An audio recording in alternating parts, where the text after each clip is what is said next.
So Phoebe and I, we work with public safety customers, helping them get the absolute most out of ArcGIS. So what we want to do today is share some of our experience with you, and we're going to use a few public safety examples to give you a feel for the Power Pro. Now, we've very deliberately designed this session to be approachable to everyone, so hopefully there's going to be something that's interesting to you, whether you're new, whether you're existing, because what we really want you to do is go back to your offices after this session and give most of this a go. So regardless of your technical level, we think this is the right session for you.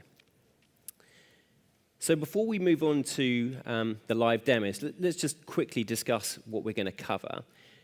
So we're going to start talking about the migration from ArcMap. Many of you may be on ArcMap already, wondering about how easy it is to migrate. So we're going to show that straight up to show you how easy that process is.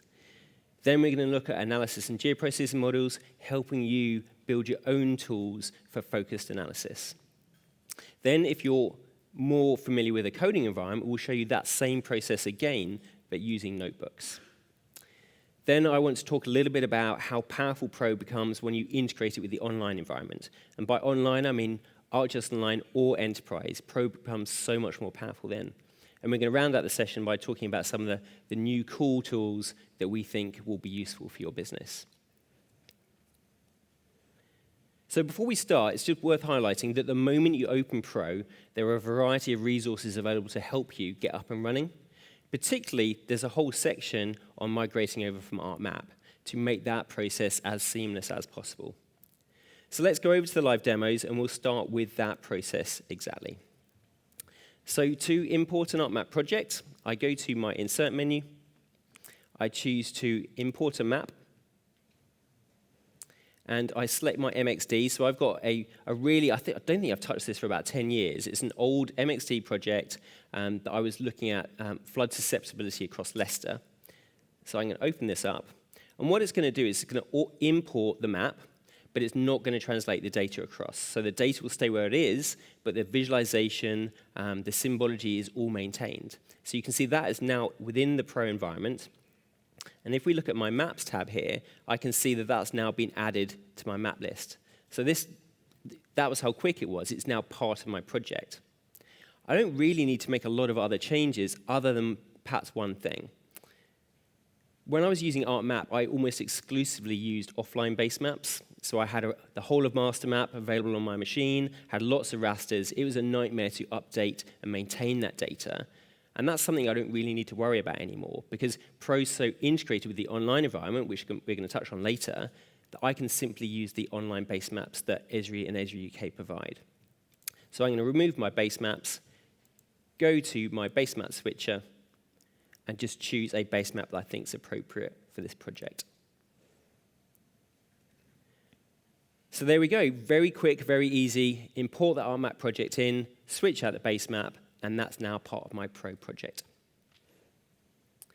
What I'm going to do now is I'm going to hand back over to Phoebe, who's going to talk you through a little bit about analysis and geoprocessing. Thanks, Dave. So at the heart of what makes ArcGIS Pro so powerful is its ability to perform such a vast array of spatial analysis. Now, spatial analysis allows us to identify trends and patterns in our data that aren't inherently obvious when we're just looking at the raw data alone. To demonstrate this, I'm going to use a workflow that utilizes a dataset of fire callouts for the region of Oxfordshire. Starting with a raw data table, I'm going to transform these 2 points on a map and then run 2 geoprocessing tools, one to summarize these features by geographical boundaries and another to identify hotspots of these fire callouts. So let's just get started. First of all, I want to inspect my data. By opening up the table, I can see what fields I have and therefore what data I've got to play with. Some key fields that I have are the final result of the callout, the property type of the fire, and X and Y. Now, X and Y are our coordinates. This is our locational information that's going to allow us to transform each of these individual callouts to a point on a map. Now, let's do just that. And to do this, I need to run a geoprocessing tool. The tools are available within the Analysis tab, and then by opening up the tools. Here I have a variety of different toolboxes that I can explore, such as editing tools and cartography tools, or I can search for a specific tool, for example, XY table to point. If I'm unsure exactly what a tool does, I can hover over it and it's going to give me a brief description. Or I can click on this blue question mark, and it's going to take me to the online help. This online help has much more detailed explanation of what each tool does, and also the parameters that I need in order for this tool to run successfully. So for this tool, the parameters that I need are my input table. I can rename my output feature class, so I'm going to rename this to Oxfordshire Instance Callouts. My X and my Y field have automatically been pulled out of that table. And finally, I know that my data is in British National Grid format, so I want my tool to reflect this so that my points are plotted accurately. So what this is doing is it's taking that X and that Y, that locational information, to plot each of those callouts as its own individual point on a map. And we can see that output here. We can now more easily visualize these callouts in relation to each other. However, we can't draw out much more than this. We can't see any of those hotspots or those patterns. So we're going to want to run some more spatial analysis. The first tool that I'm going to run is called Summarize Incident Count. And this is a relatively new tool to ArcGIS Pro, and it's available within the crime analysis toolbox. However, just because it is a crime analysis tool doesn't mean it doesn't apply to a much wider range of applications. This tool is going to do what it says. It's going to summarize my callouts by a specific geographical boundary. Now, my boundary data is I've generated a hex grid. However, this could be any form of boundary data, that be LSOAs or counties, postcode districts. So the parameters that I need for this are my input features, which relates to my hex grid, my input summary features, which relates to my fire callouts. I'm going to rename my output feature class to summary fires, and then provide a group field. And I'm going to choose the final result of the callout. Now, for me, it is this final parameter, this group field, that makes this tool so powerful when compared to some of the other summary tools. As well as summarizing by the total number of fire callouts, I can also summarize by a category, such as the final result of the callout. And here we have that output. It's very visual. We can clearly see by using the legend on the left which areas have received the most fire callouts, and therefore where we might want to tailor our resources or implement some action plans. If I click on one of these hex grids as well, I can see that final parameter, that group field in action. I can see that for this hexagon, I had 18 primary fires, 119 false alarms, and 229 total fire callouts. So this summary tool has given us a high-level overview of where there are a high number of fire callouts occurring. But I'm now going to run a different geoprocessing tool called the AC22 analysis. And again, this is part of the crime analysis toolbox. And this is going to show me the exact geographical locations of callout hotspots. So the input parameters that I need for my AC20 tool are my point features, which are my callouts. Again, I can rename my output feature class. And I'm going to provide a cluster tolerance. Now, the cluster tolerance is the maximum distance separating the points at which they'll be considered part of the same cluster. And for the sake of this demo, I'm going to use 500 meters. So what this tool is doing is it's now identifying the exact geographical locations where fire callouts are disproportionately occurring. Where are there a high number of callouts occurring over a relatively small geography? And what I think is really powerful about this tool is it's how visual it is. The output is in proportional symbols, which we can see here. Every single cluster is represented by a symbol. However, from looking at this, there are a lot of clusters going on here, so I want to inspect my output in a bit more detail to see what's going on. I can right-click on my output and open up the attribute table.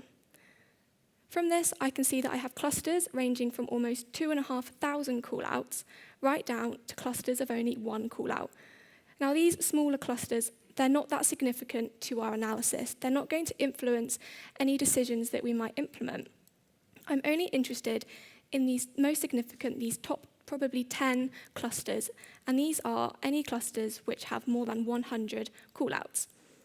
So I can filter down my map to represent this and reflect my decision by creating a definition query. To create a definition query, I can double-click on my output, navigate to definition query, and say that I want my cluster count to be greater than 100.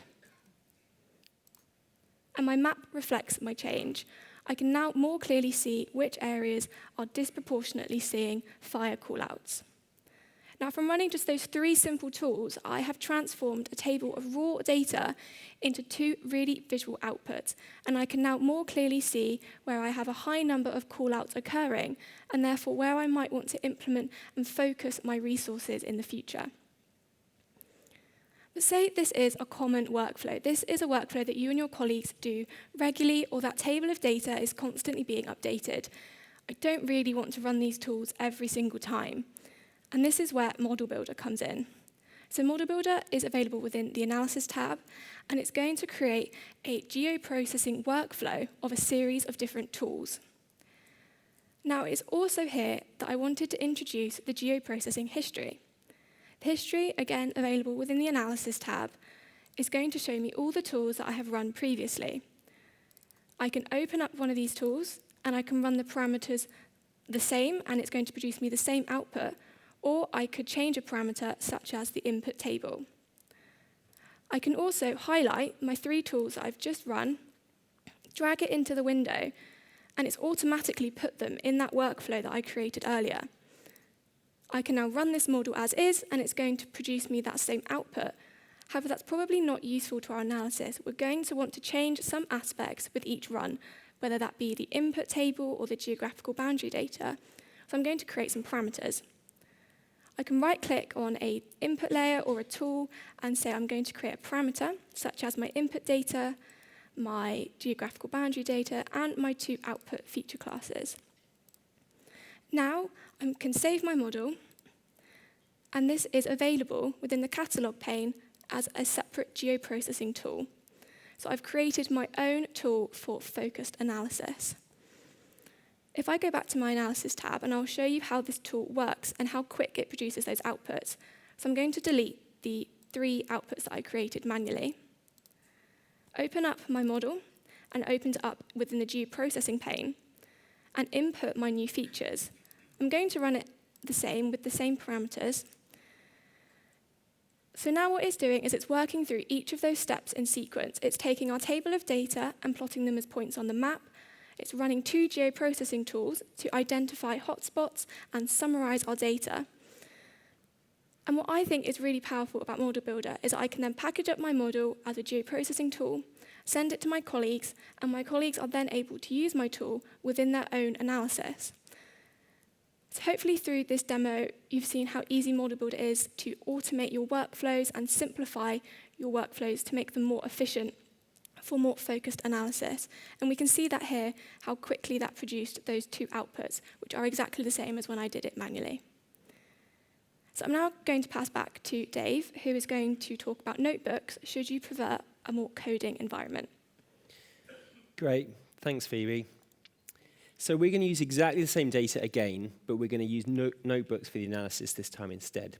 So we've got the hex grid, we've got the incident data. And I've got an example notebook that we can talk through in a moment.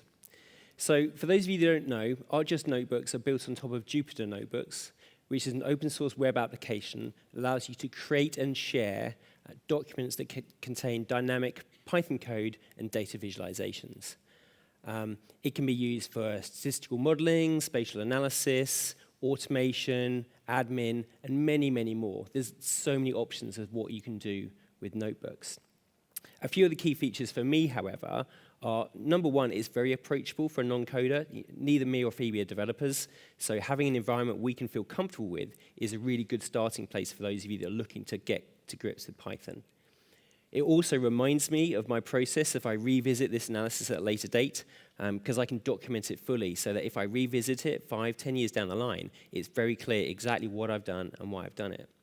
And finally, similar to what Phoebe mentioned, I can share these documents with colleagues so they can use this analysis as part of their own workflows. So I want to show you this from scratch, just so you can get a feel for the step-by-step process. So let's close that, and we're going to create a new notebook. So I go to the Insert tab, New Notebook. And when I'm running notebooks, I like to see that side by side with the map that I'm going to use so I can see the dynamic changes to the map as I run my analysis. So I can drag this down and just dock it to the side of my map. And I'm going to minimize my catalog so I've got a bit more screen real estate to play with. So what I want to do first is I want to import my libraries to use as part of this analysis. And then I'm going to run that. And this is I talked about how easy this is. The fact that I can run one line of code at a time means as a non-developer, I can validate my code as I go. I'm not having to write the whole thing and then wondering, well, where's it crashing? I can check every line at a time. Next up, I want to define an operating environment. So I've got a geodatabase here that I'm going to use for all of my outputs. So I'm defining that as a workspace. And now I've done that, I actually want to do the analysis. So I'm going to type this out manually so you can see the process. So I type ArcPy, then I click dot, and then I press tab. Now obviously you can't see that, but what tab is doing is opening up a context menu that allows me to see all the different parameters that are expected at this point. So we want to do some analysis. So I'll type analysis, and then I'll do another dot and tab, and then it says, okay, you want to do some analysis. What type of analysis do you want to do? So I'm going to type spatial, and we want to do a spatial join. Now I need to start defining some of my parameters. Now, as a non-coder, I look at that flashing icon thinking, okay, what on earth needs to go in there? And so we can go back to what Phoebe showed us earlier, because the online help, not only does it give us a lot of detail about how to use this as a geoprocessing task, it also includes a lot of detail about how to run this as a Python script. So I can see here that actually what I need to do is define some targets, the join features, and an output feature class. These ones in the curly brackets are optional, so I can choose to include them if I think they're important for my analysis.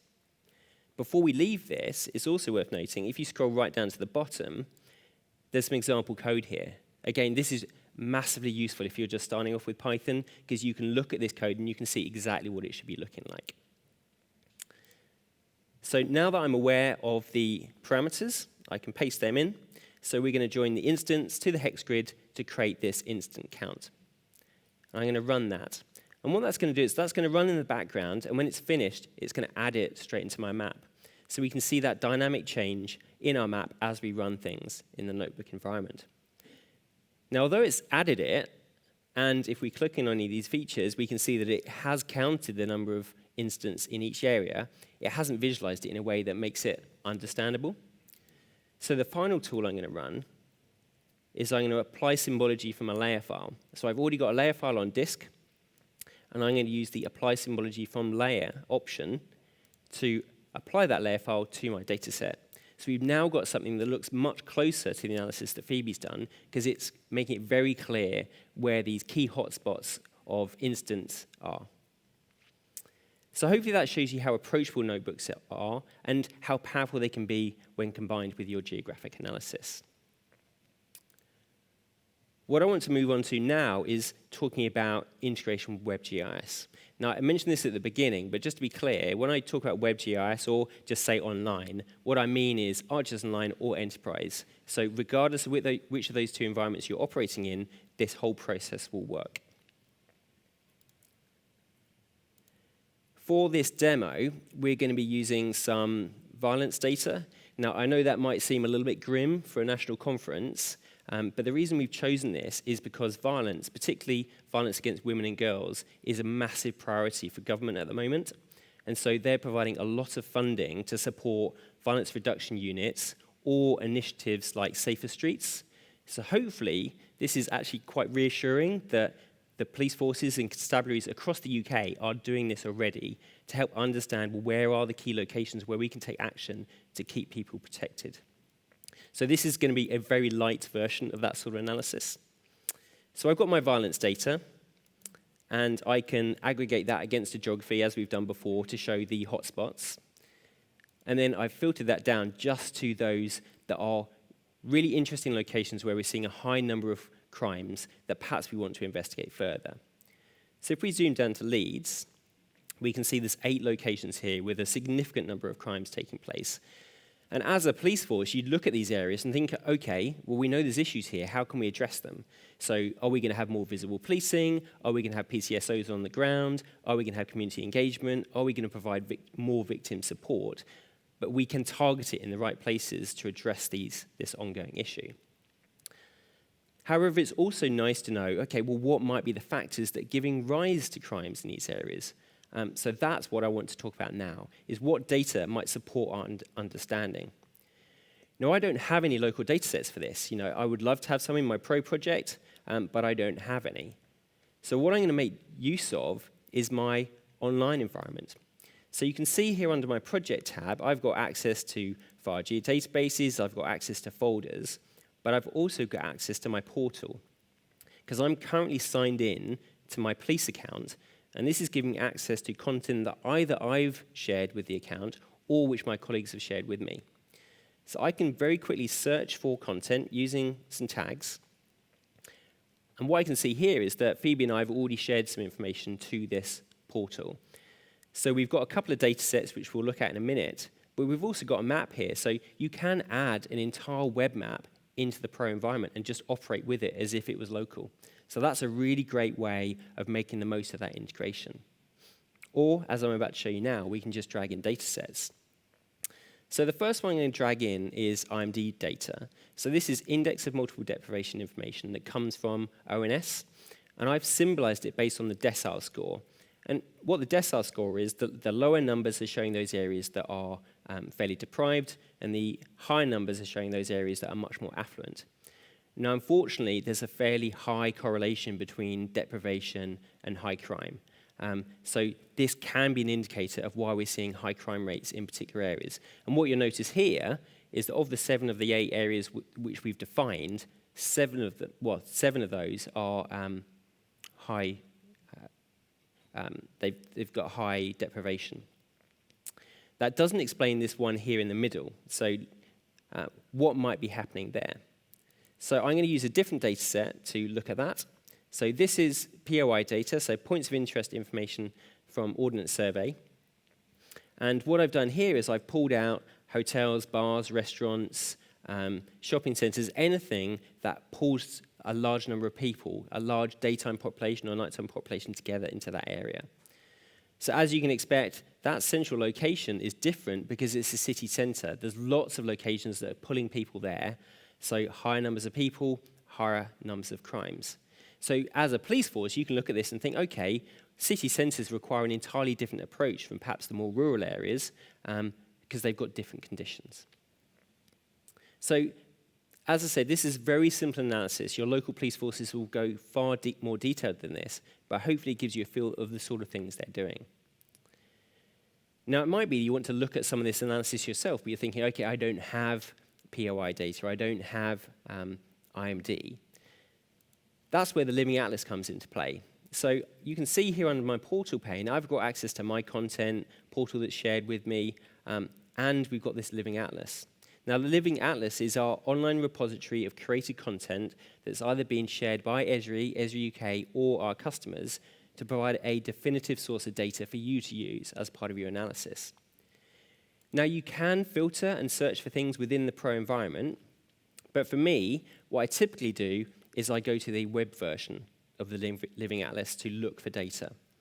So if I go to the Browse tab here, I can start to filter down the sort of content I'm looking for. So the first thing is to, okay, well, we're in the UK, let's just look for UK data sets. I can then go to the People tab, and I can look for population information. And as I scroll down through here, we can see there's data that's been supplied by Esri, there's data that's been supplied by Esri UK's education team to support local schooling. I can also see that I've got some deprivation data here from DCLG. So I can see that I've got some information I could perhaps use as part of my own project. So now I know that exists. I go back to Pro, and I just search for that information that I now know exists. So I can see here it is.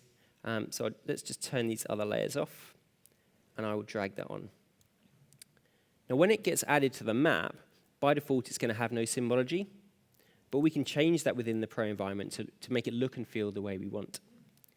So if I go to my symbology tab, and I'm going to have some graduated color scheme using the decile field that we've previously shown, and then I can choose a color scheme that makes sense for my project. So I hope that shows how easy it is to bring data in either from your own content or from stuff that's been shared through the Living Atlas. Now, what I've showed you so far is very much about bringing information down from the online environment. What if I want to share this the other way? What if I want to share this map with some colleagues so they can make the most of my analysis?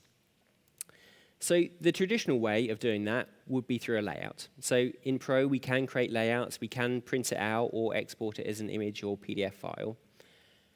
But what I want to do is provide something that's a bit more dynamic. The moment you print something is out of date.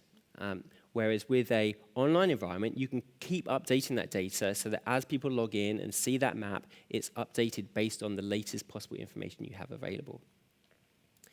Now, the process for sharing is actually very easy. What we do is we go to our share menu, and we can choose to share this as a web map. And all I need to do is I need to give this a name, so we'll call this Violence Reduction Unit, give it a summary, give it some tags that enable us to find it at a later date. I can choose whether I want my data to be view-only or editable. I can also choose where in my account I want to store it. And then I click Analyze. And that's just going to check that our data is in the right format to be shared correctly. There's no problems with our data sets. The good news is that is all fine.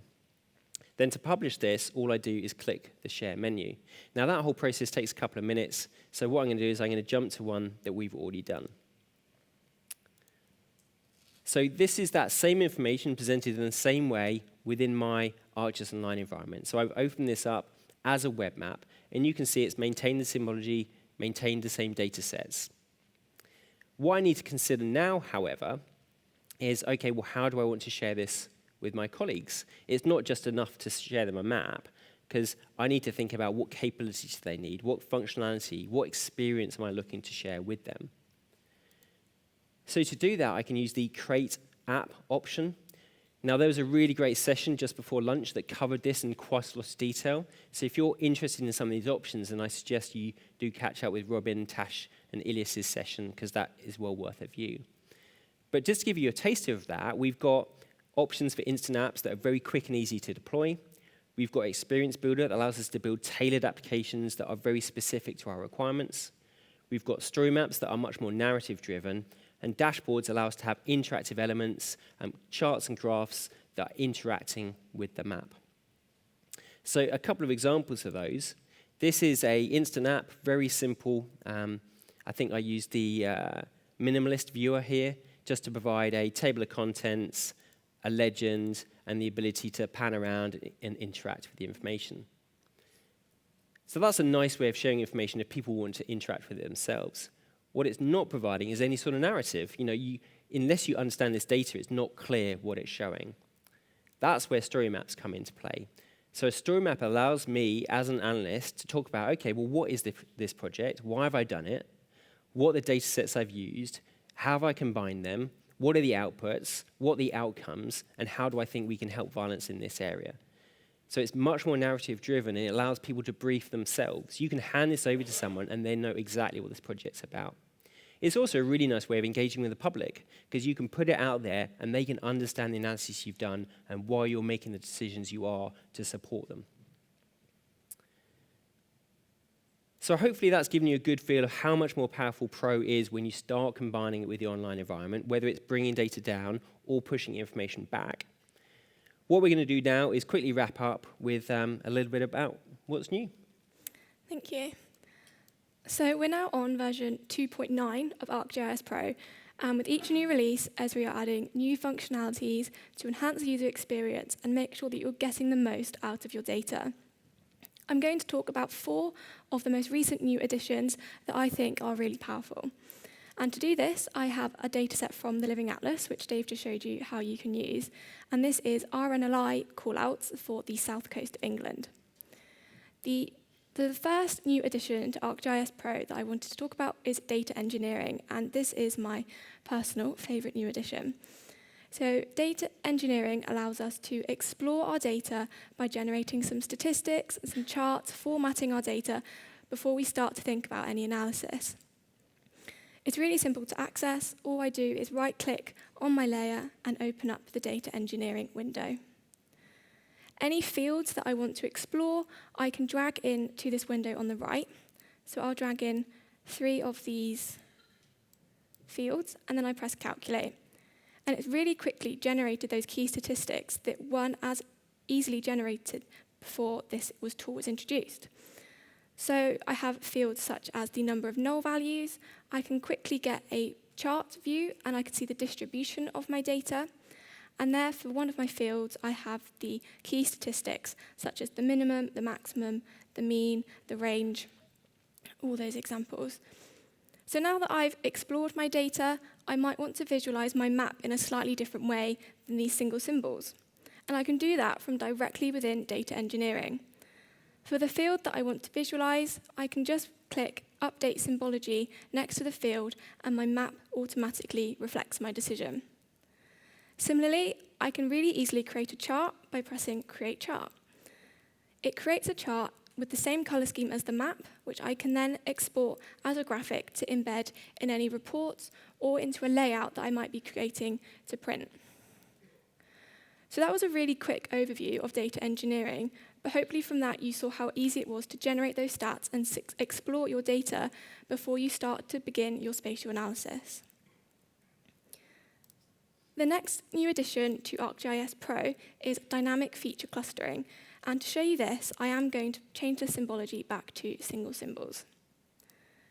Now, dynamic feature clustering is accessible within the Appearance tab, and by changing the aggregation to clustering. And this automatically creates hotspots for me. I don't have to run any geoprocessing tools, input any of those parameters. I can just change my aggregation type. And what's really nice about this as well is it is dynamic. So as I zoom in, my hotspots change with my extent. I could therefore tailor my analysis to a specific region, such as the Port of Southampton, or I could zoom right out and see hotspots for the whole of the South Coast. As well as seeing the clustering for the total number of callouts experienced by the RNLI, I could update my symbology to represent a different field, such as the activity type. And I'm going to change my color scheme to a slightly brighter one. And then apply my clustering again.